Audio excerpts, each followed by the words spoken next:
Hi guys, today I'm going to go over solving a right triangle. So they're going to give you a little bit of information, but not very much. And we're going to use that to solve for the missing side lengths and the missing angle in a right triangle. Okay, so what you need to know before we dive into this is you need to know that your sine of an angle, so sine of theta equals opposite over adjacent. Your cosine of theta equals adjacent, or opposite over hypotenuse. Sorry guys. Opposite over hypotenuse, adjacent over hypotenuse. And then your tangent of theta equals opposite over adjacent. I was getting ahead of myself there. So what sides are your opposite, hypotenuse, and adjacent depend on the angle that you're given, okay? So let's go ahead and dive into this.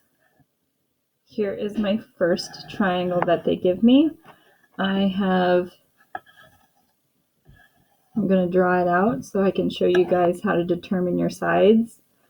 So here is B, here is A, 15, and they give me 44 degrees down here.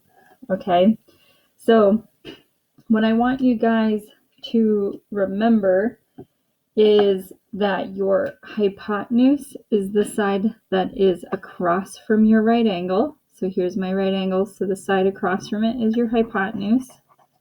Your opposite side is the side that is across from the angle that they give you. So this is my opposite side. And then the adjacent side is the side that is touching the angle that you're given. Okay, so that I'm going to use 44 to set up my trigonometric ratios. Okay, but the easiest thing to solve for that they ask for first is they want your angle B, and angle B is up here. So they want to know that angle up there. If I take 180 minus 90 minus 44, that will give me my missing angle. So 180 minus 90 is 90. 90 minus 44 is 46. Okay, so my angle B up here is 46 degrees. And that's the easiest one to solve for. We can do this because all angles in a triangle add to 180 degrees. Okay, now let's start solving for our missing side lengths. I'm going to solve for A. Okay, A is my opposite side, and they give me my hypotenuse length. Okay, so you can choose one unknown to solve for, but you have to have the other missing side. Okay, so the trig ratio that relates the opposite and the hypotenuse is my sine function.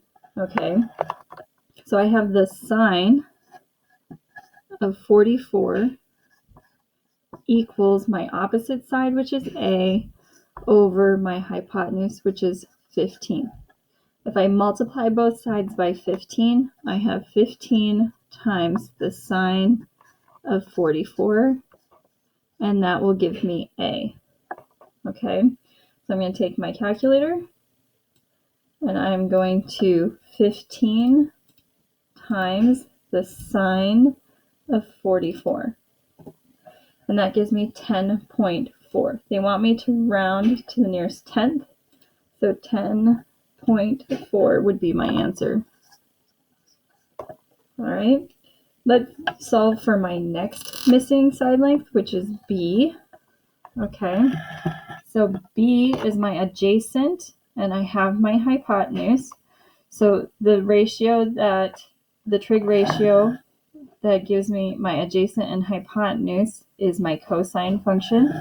So I have the cosine of 44 equals my opposite, or my adjacent, which is B, over 15. Multiply both sides by 15, I get 15 times the cosine of 44 equals, so I have 15 times the cosine of 44 gives me 10.79, round to my 10th, so I get 10.8. All right. What trig functions you use depends on what sides you're given and you're looking for, okay? You can only have one unknown in each of your equations that you set up, okay? So keep that in mind. Let me know if you guys have any questions on this.